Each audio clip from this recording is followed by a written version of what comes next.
다 같이 주께 엎드려 찬양 드림으로 예배로 나아가겠습니다.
구원하심이 보좌에 앉으신 우리 하나님과 어린 양에게 있도다 하니, 그러므로 형제들아, 우리가 예수의 피를 힘입어 성소에 들어갈 담력을 얻었나니 참 마음과 온전한 믿음으로 하나님께 나아가자.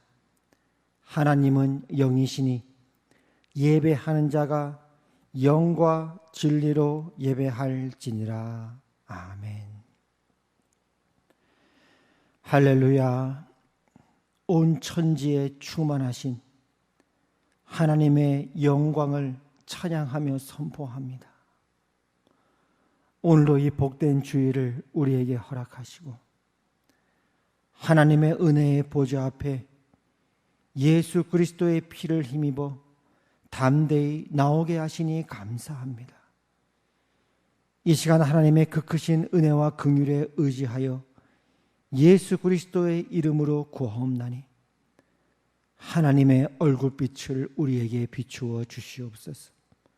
우리의 몸도 마음도 영도 주 안에서 날마다 새롭게 하여 주시오며 우리의 마음 눈을 밝혀 하나님을 알게 하여 주시옵고 마음을 다해 뜻을 다해 성품을 다해 주님을 사랑하며 기뻐하며 경배케 하여 주시옵소서.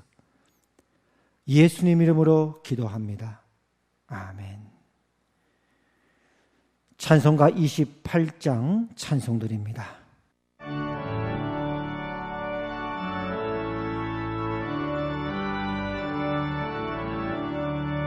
복의 근원 강림하사 찬송하게 하소서. 한량없이 자비하시 증량할 기록도다.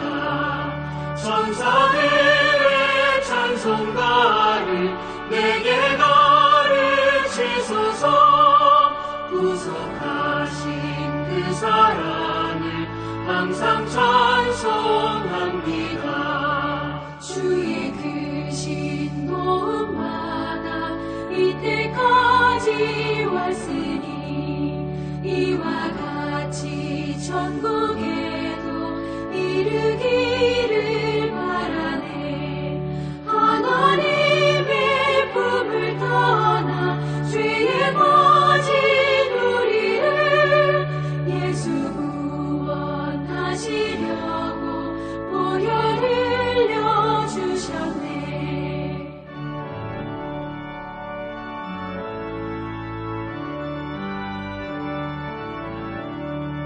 주의 귀한 은혜 받고 일생 빚진 자 되네. 주의 은혜 사실회사 나를 주께 내소서.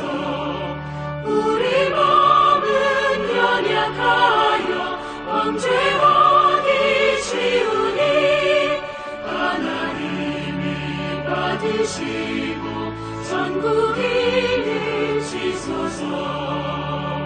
아멘.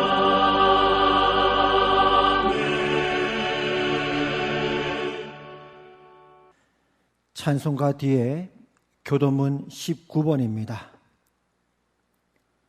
함께 교독하겠습니다.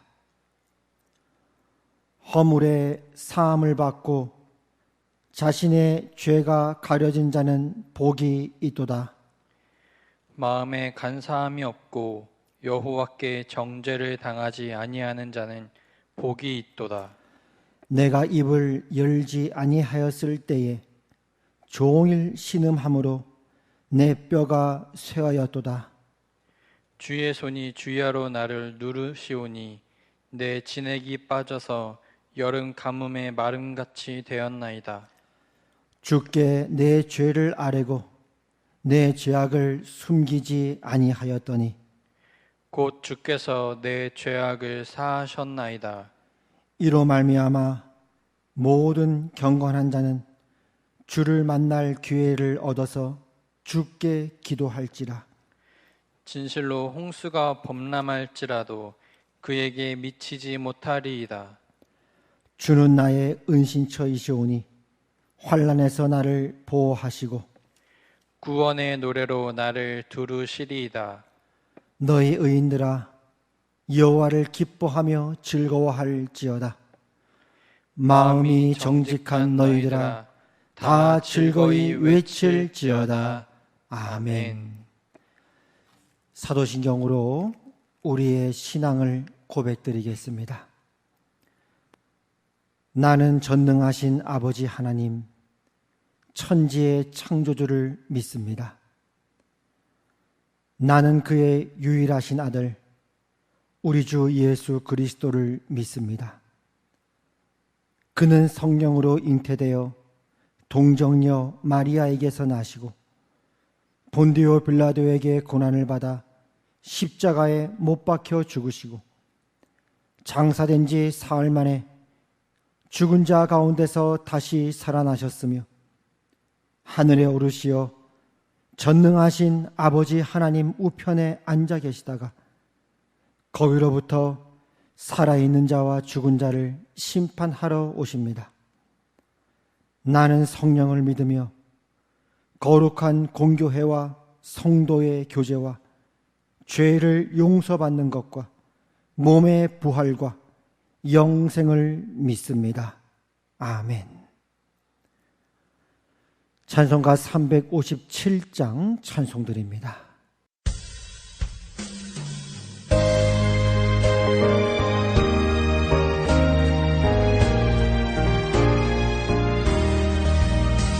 저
함께 기도드리겠습니다.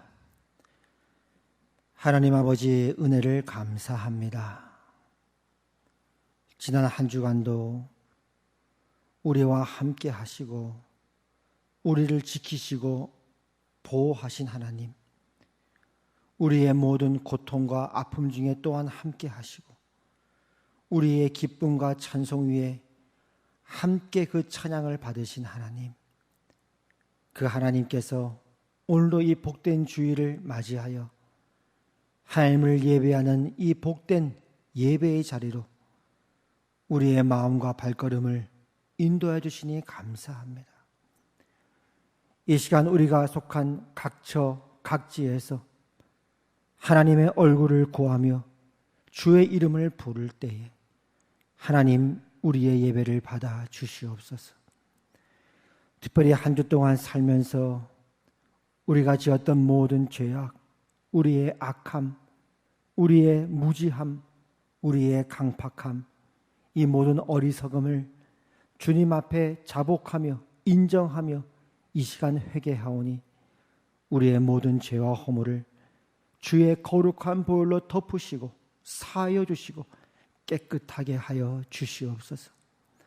또한 한 주 동안 우리 몸을 쳐서 복종하여 하나님께 순종했던 부분이 있다면 이 시간 감사함으로 거룩한 산제물로 올려드리오니 더욱더 이렇게 주님 앞에 올려드리는 영적인 예배가 우리 각자의 인생과 삶 위에 풍성하게 하여 주시옵소서. 이 시간도 우리를 진리 가운데로 인도해 주시기를 기도합니다. 성령 하나님 환영합니다. 오늘 이 시간 우리 각자의 처소 위에 충만하게 임하여 주시옵소서. 우리의 마음 눈을 밝혀 주시옵소서. 하나님을 알게 하여 주시옵소서. 진리의 빛으로 우리에게 비추어 주시옵소서. 예배 모든 시종을 주 앞에 올려드리오며 특별히 코로나로 인해 어려운 이때에 더욱더 하나님의 음성에 귀를 기울이게 하시고 주 앞에 낮아짐으로 겸손함으로 주의 얼굴을 구하며 찾는 복되고 복된 우리 모든 성도의 삶 되게 하여 주시옵소서. 예수님 이름으로 기도합니다. 아멘. 찬송가 505장 찬송 들으시면서 준비하신 헌금 드리겠습니다.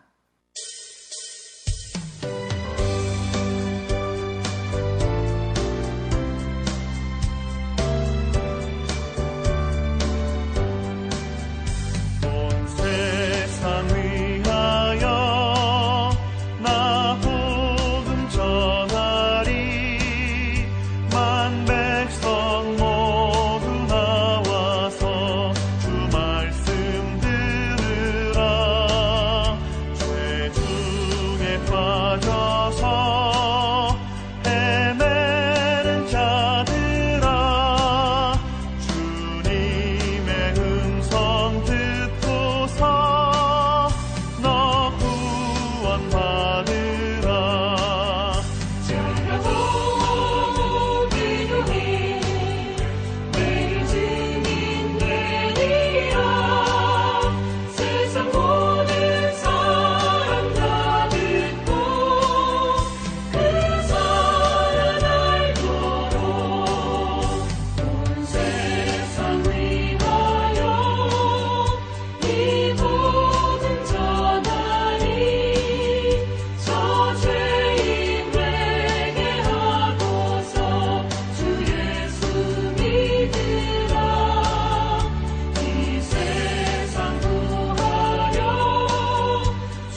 하나님 아버지 은혜를 감사합니다. 이 시간 우리의 마음과 우리의 물질을 주 앞에 드리게 하시니 감사합니다. 한 주간도 우리를 먹이시고 입히신 하나님께 감사하는 마음으로 우리의 예물과 물질을 올려드리오니 받아 주시옵소서. 여호와는 나의 목자시니 내게 부족함이 없으리로다. 이 다윗의 고백이 우리 모두의 고백으로 올려드립니다. 우리의 목자이신 하나님, 이번 한 주 동안 우리를 지키시고 보호하시고 주일부터 오는 만나와 공급이 끊이지 않게 하여 주시옵소서. 늘 영과 육간에 강건케 하여 주시옵고 주의 양식 또한 영혼의 양식의 꼴로 또한 우리를 먹이사 영과 육간의 강건함으로 우리의 심령과 인생을 채워 주시옵소서. 특별히 이번 한 주 생일을 맞이해서 드리는 예물이 있습니다.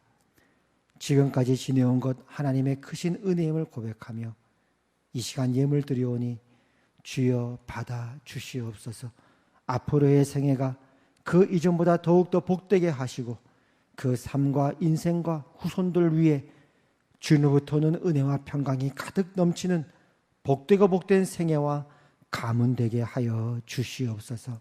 또한 이 모든 축복이 오늘 모든 우리 화평 식구들 위해 흘러 넘치게 하여 주시옵소서. 감사드리며 예수님 이름으로 기도합니다. 아멘. 오늘 하나님께서 우리에게 주신 말씀은 예레미야서 14장 19절에서 15장 4절까지 말씀입니다.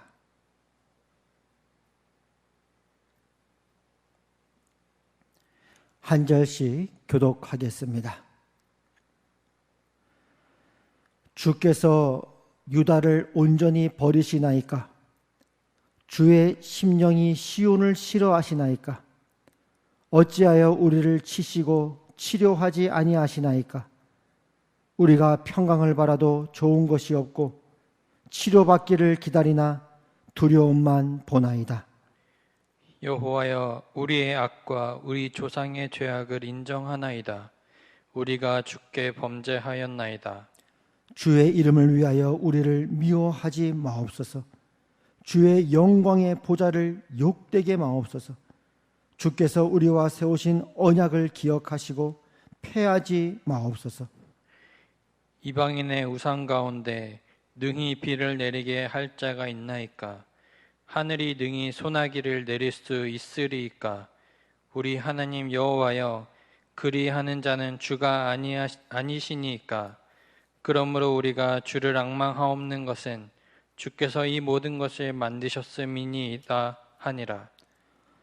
여호와께서 내게 이르시되 모세와 사무엘이 내 앞에 섰다 할지라도 내 마음은 이 백성을 향할 수 없나니 그들을 내 앞에서 쫓아내보내라.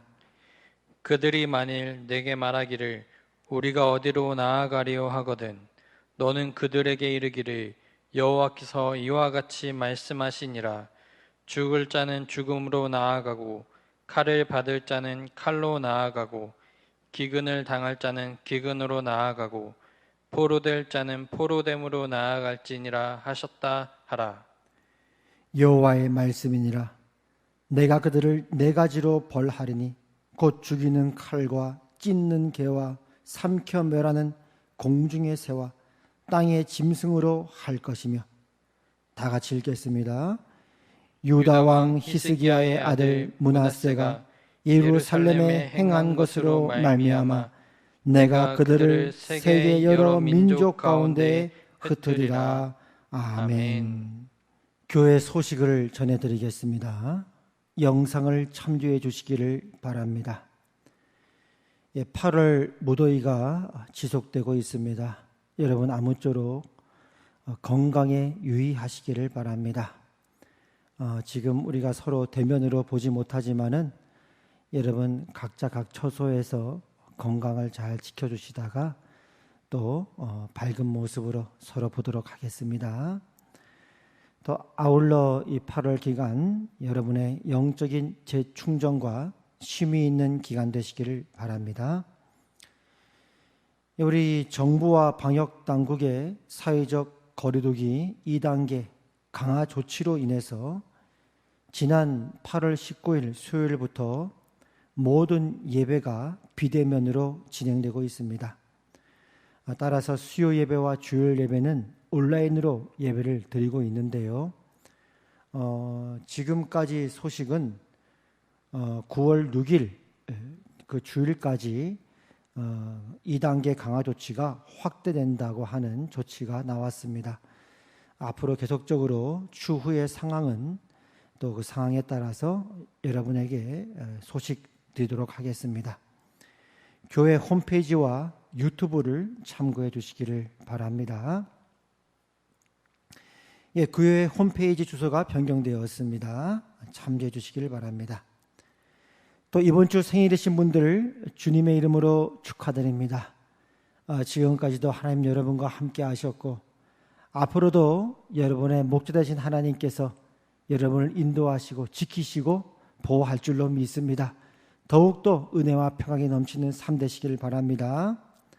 오늘 특별히 또 새롭게 영상 예배 참여하신 여러분들 주님의 이름으로 환영합니다. 잘 오셨습니다. 여러분을 여기까지 인도하신 분도 하나님이고 앞으로 여러분의 생애 역시 하나님의 선한 인도와 축복이 가득하기를 바랍니다. 한 주간 동안 평안하셨습니까? 또 장마와 또 무더위 또 코로나 등등으로 인해 또 여러 어려운 시기를 지내고 있습니다. 그러나 이 또한 지나가리라. 하나님께서 의인은 오직 믿음으로 말미암아 살리라 말씀하신 것처럼 오늘 이 믿음으로 부름 받으시고 또 하나님의 인도와 보호 아래에 있는 여러분들을 주의 이름으로 환영하고 축복합니다. 지난 8월 둘째 주부터 오늘까지 4주간에 걸쳐서 시리즈로 설교를 나누고 있었습니다. 첫째는 길, 두 번째는 일터, 또 세 번째는 가정, 그리고 오늘 증인이라고 하는 제목으로 마지막 네 번째 시리즈 설교를 나누도록 하겠습니다. 증인하면 아무래도 그 이스라엘 역사 속에서도 하나님의 뜻을 백성들에게 증거하도록 부름받은 선지자들, 예언자들을 연상하게 되는데요. 이스라엘 역사 가운데도 많은 선지자들이 등장을 하게 되는데 그 중에 특히 오늘 우리가 살펴본 예레미야 선지자는 눈물의 선지자라고 하는 그런 별칭을 후세 사람들로부터 이제 얻게 되었습니다. 그만큼 그가 살아야 했던 그 시대, 바벨론 포로로 끌려갈 것을 예고해야 됐고 실제로 이스라엘 백성이 패망하여 바벨론의 포로로 끌려가는 것에 그가 함께 바라봐야만 했고 동참해야만 됐고 또 그가 그 시대 동안 했던 그런 모든 역할들이 고통스러운 한 생애 한 시대를 살았다.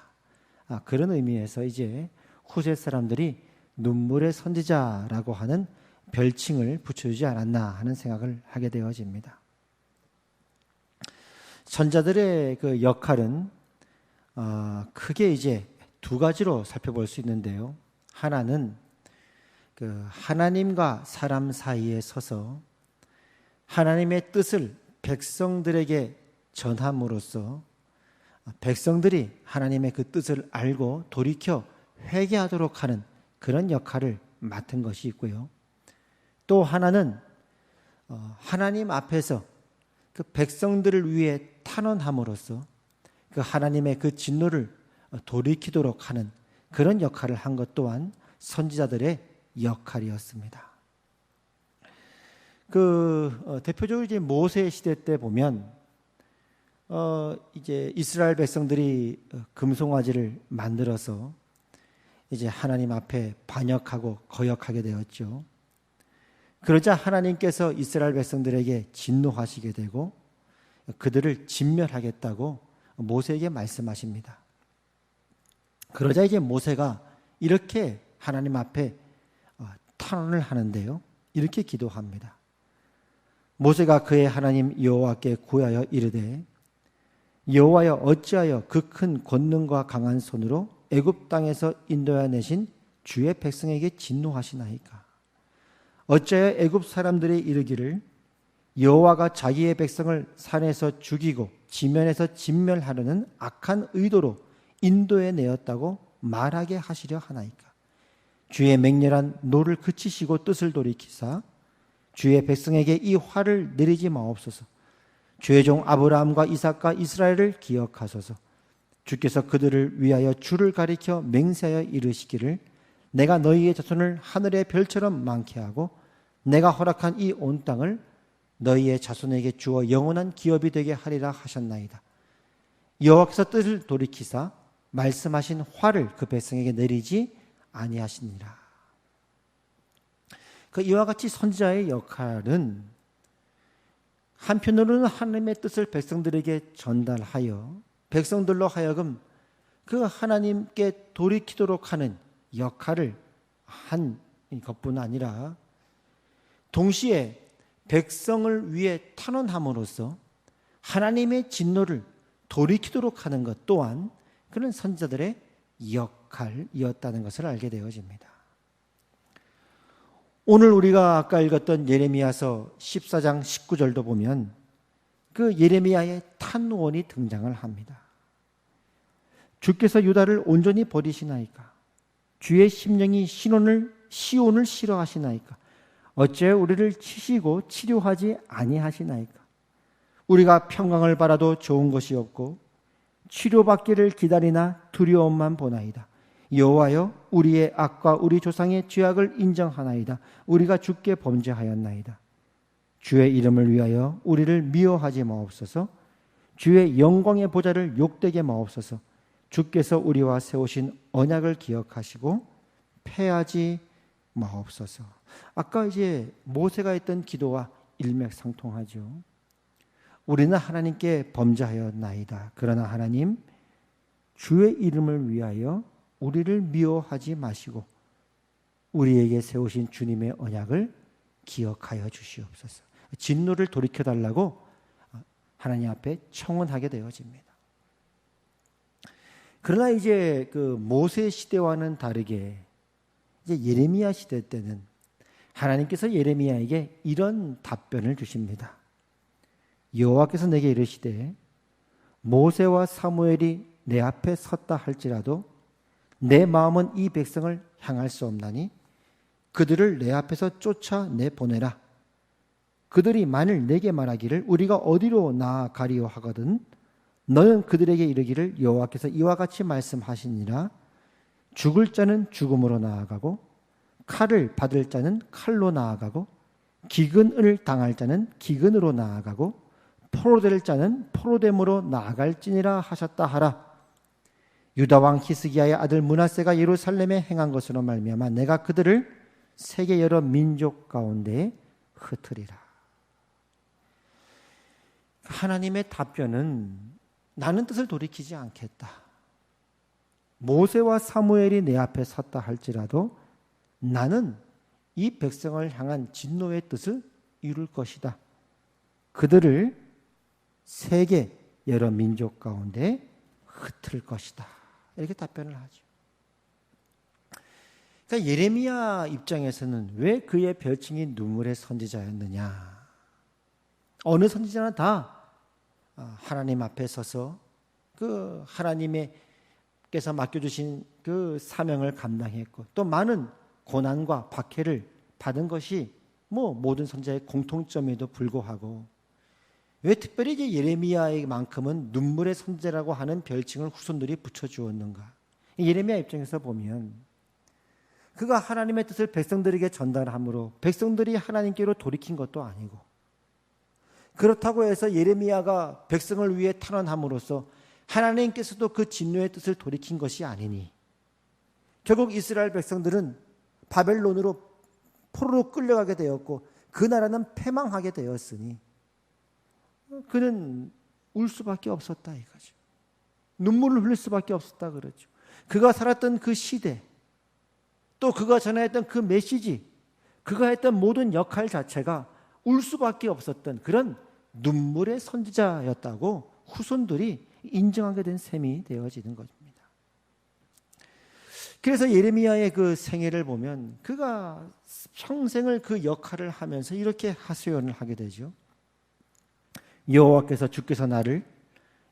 주께서 나를 권유하심으로 내가 그 권유를 받았사오며 주께서 나보다 강하사 이기셨으므로 내가 조롱거리가 되니 사람마다 종일토록 나를 조롱하나이다.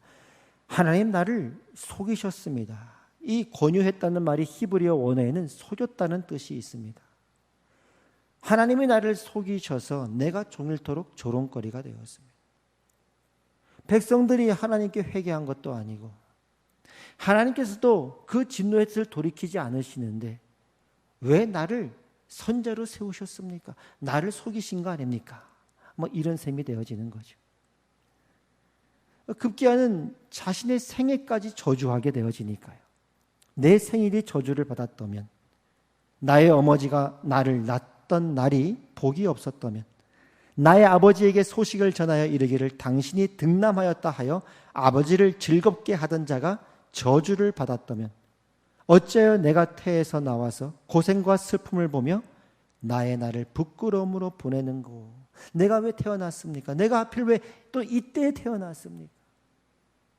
그리고 나로 하여금 왜 이렇게 조롱과 고생과 고난을 받게 하십니까? 하소연하는 거죠. 그럼 이제 이런 질문을 하게 돼요. 아니 하나님, 이왕 이렇게 하실 거, 오늘 설교 제목이 증인 아닙니까? 하나님께서 이렇게 이스라엘 백성 역사 속에 이런 예레미야나 모세나 이사야나 이런 여러 사람들을 증인으로 세우셨는데, 예레미야를 보니 이왕 하나님께서 이스라엘 백성들을 바벨론으로 포로로 보내실 거라고 작정하셨고 모세와 사무엘이 있다 할지라도 그렇게 그 뜻을 돌이키지 않겠다라고 결정하신 거, 예레미야는 왜 세우셨습니까? 그럴 거면 이렇게 되지요. 예레미야가 하나님 나를 속이셨다라고 하지 않았습니까? 그럴 거 왜 세우셨습니까? 이걸 오늘 우리식으로 가봅시다. 우리 교회는 하나님과 이 세상 사이에 서서 우리 역시 왕 같은 제사장으로서 우리 그 역할을 맡았죠. 하나님의 뜻을, 그 복음을, 하나님의 그 말씀을 이 세상 가운데 전하여서 이 세상 사람들이 회개하고 주 앞에 돌아오게 하든지, 아니면 이 세상을 위해 탈원함으로써 또 하나님께서 그 진노를 거두시고 은혜와 긍휼을 베풀어 주시기를 바라는 뭐 그런 역할들을 오늘날 우리 역시 맞지 않았습니까? 그러면 이렇게 할 수 있는 거예요. 아니 그러면 모세 시대처럼 하나님께서 그 진노를 거두시든지, 아니면 뭐 다른 선지자처럼 백성들이 뭐 회개해서 요나가 니느웨 백성들에게 그 하나님의 메시지를 증거할 때 그들이 3일 동안 금식하며 회개했듯이 백성들이 회개하든지, 70년대 80년대처럼 우리가 하나님의 그 말씀을 증거하고 더 무엇보다 복음을 증거함으로 말미암아 뭐 여의도 광장에 100만 명이 있든 뭐 수십만 명이 있든 그렇게 사람들이 교회로 회개하며 돌아오든지, 그것도 아닐 거라면 왜 예레미야를 선자로 세웠습니까? 왜 교회를 여전히 하나님은 증인으로 부르십니까? 우리식으로 표현하면 요즘 복음 전한다고 누가 교회에 옵니까? 요즘 사람들이 교회에 대해서 닫혀 있기도 하고 때는 오해하기도 하고 부정적인 시각으로 바라보고 있는데, 그럴 거 우리가 증인으로 서야 될 이유가 있습니까? 이렇게 우리가 연결해 볼 수가 있는 것이죠.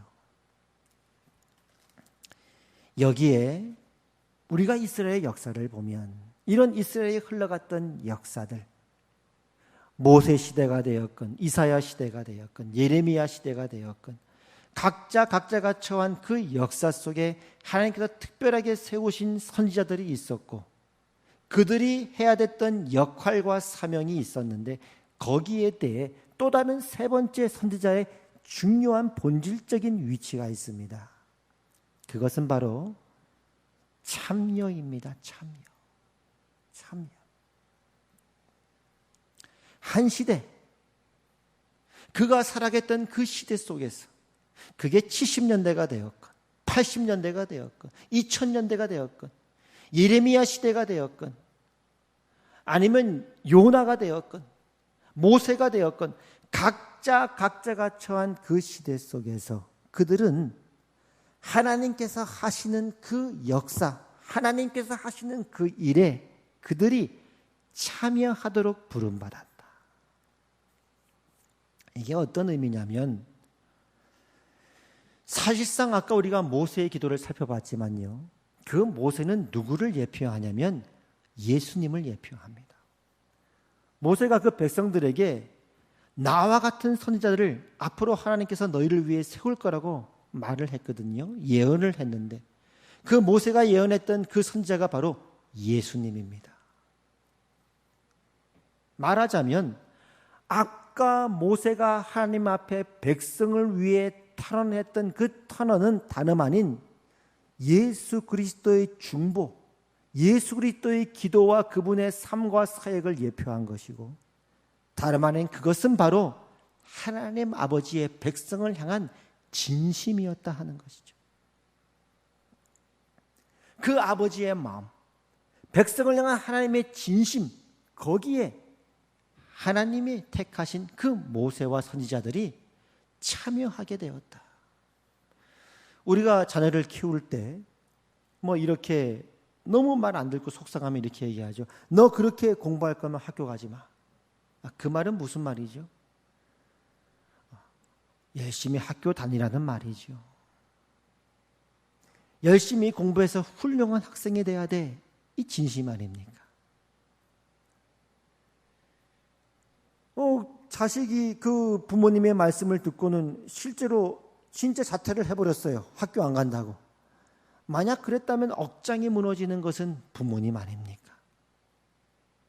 혹 자식은 그렇지 않을지라도 철이 없고 몰라서 나 이제 학교 안 간다 뭐 그럴지 몰라도 그런 자식을 바라보고 실제로 마음이 무너져 내리는 것은 부모일 것입니다. 이게 진심이죠. 그러니까 예레미야의 눈물 역시 마찬가지로 우리가 보는 것입니다. 예레미야의 눈물은 사실 하나님의 눈물입니다. 그 시대를 살아가야 됐던, 그 시대 백성들을 바라봐야 됐던 하나님의 애통, 그 눈물, 거기에 하나님께서 예레미야를 참여시키는 거였죠.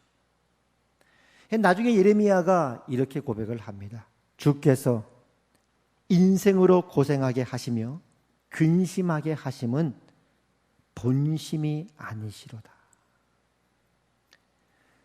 에스겔서에 이런 말씀이 있어요. 하나님의 마음인데요. 나는 악인이 죽는 것을 기뻐하지 아니하고 악인이 그의 길에서 돌이켜 떠나 사는 것을 기뻐한다.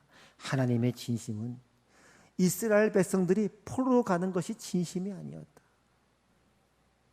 하나님의 진심은 그들이 그 죄에서 돌이켜 하나님과 함께 복락을 누리며 가나안 땅에서 살도록 하는 것이 하나님의 본심이었다. 그렇기 때문에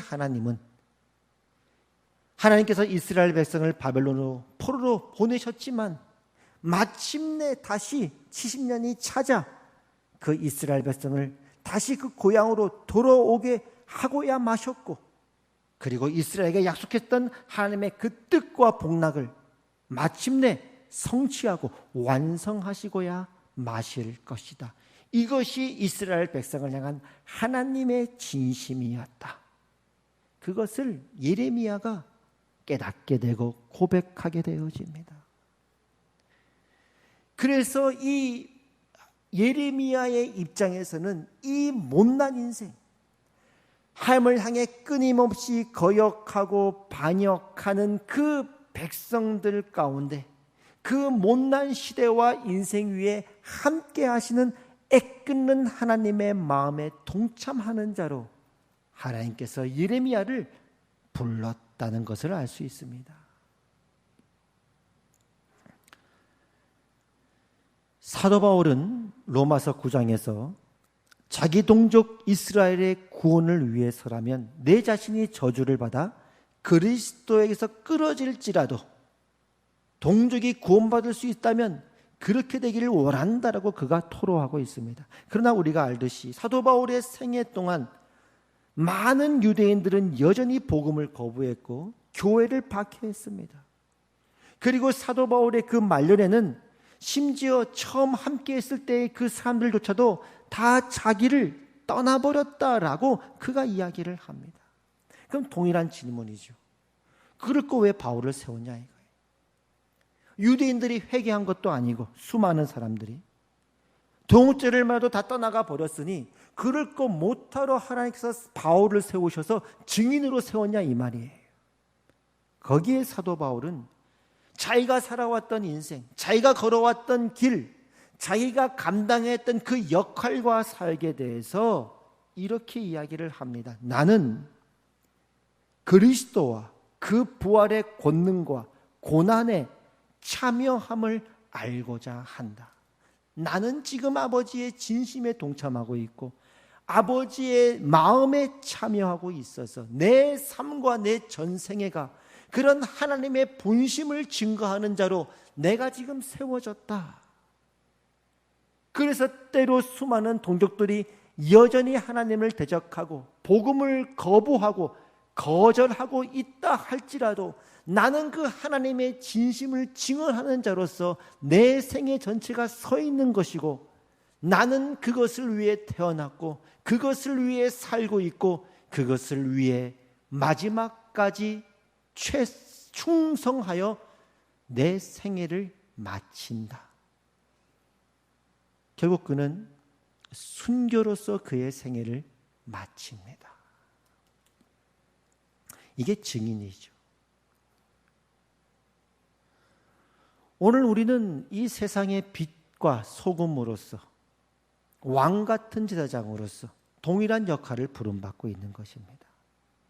하나님과 이 세상 사이에 서서 이 세상이 하나님의 이 뜻을 깨닫고 하나님의 그 사랑과 진심을 깨닫고 그들이 주님 앞에 돌아오기를 바라는 마음에서 하나님과 그 예수 그리스도를 증거하고 하나님의 이 말씀과 뜻들을 증언하고 있는 것입니다. 한편으로는 이 세상을 위해 탄원함으로써 하나님께서 이 땅을 향해 긍휼을 베푸시고 이 땅을 향한 하나님의 그 심판과 진노를 늦춰주시기를 우리는 청원하면서 기도하는 자로 서 있는 것입니다. 물론 그렇다고 해서 사람들이 어떻게 반응할지는 그 시대마다 차이가 있습니다. 70년대처럼 80년대처럼 수많은 사람들이 그 복음에 반응하며 하나님을 믿고 예수님을 영접하고 돌아오는 그런 시대일 수도 있고 아니면 바울 시대 때의 유대인들처럼 예레미야 시대 때의 이스라엘 백성들처럼 하나님의 말씀을 거부할 수도 있고 아니면 예수님 시대의 예수님의 탄식처럼 이 백성들이 울며 애곡해도 울지 않고 피리를 부르며 춤추어도 춤추지 않았다는 것처럼 그렇게 복음에 대해 거역하고 무반응할 수도 있습니다.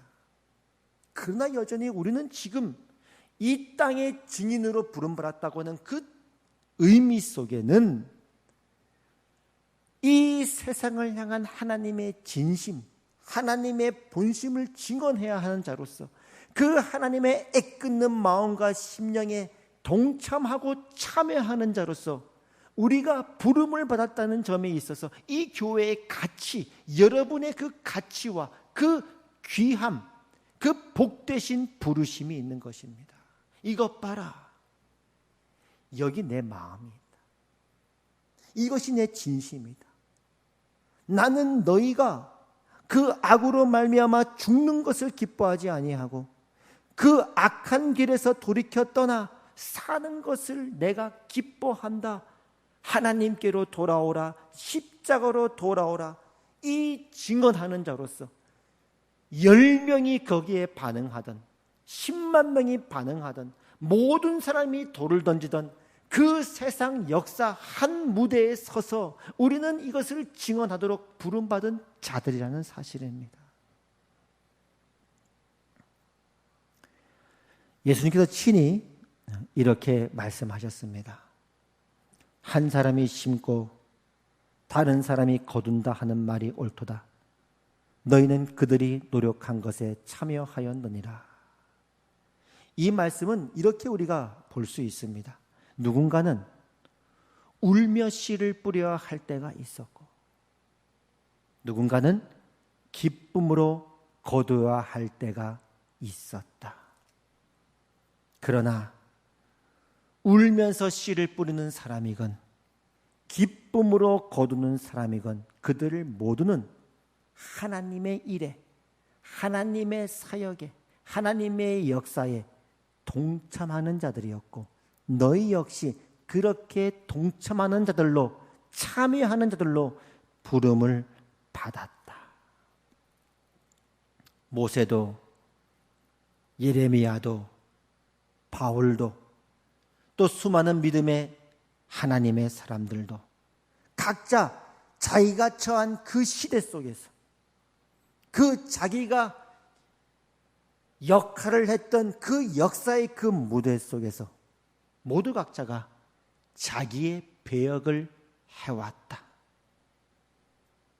어떤 사람은 울며 씨를 뿌려서 바벨론의 포로로 끌려가는 그 기가 막힌 상황을 살아나야 됐고, 그 암울한 시대 속에 자기의 생애를 맞춰야 되는 사람도 있었고, 어떤 사람은 포로로 귀환하여서 다시 한번 성벽이 재건되고 성전이 세워지는 것을 바라봐야 되는 사람도 있었고, 어떤 사람은 예수 그리스도의 하나님 아들의 성육신을 바라봤고 그 십자가와 부활을 목도하는 사람들도 있었고, 어떤 사람은 울면서 씨를 뿌렸고, 어떤 사람은 기쁨으로 단을 거두었지만 그들 모두는 다 이 온 역사를 주관하시고 주장하시고 하나님의 뜻을 이루어 가시는 그 역사 가운데 그들 모두가 참여한 사람들이었고, 자기 각자에게 주어진 배역들을 충성되게 한 사람들이었다.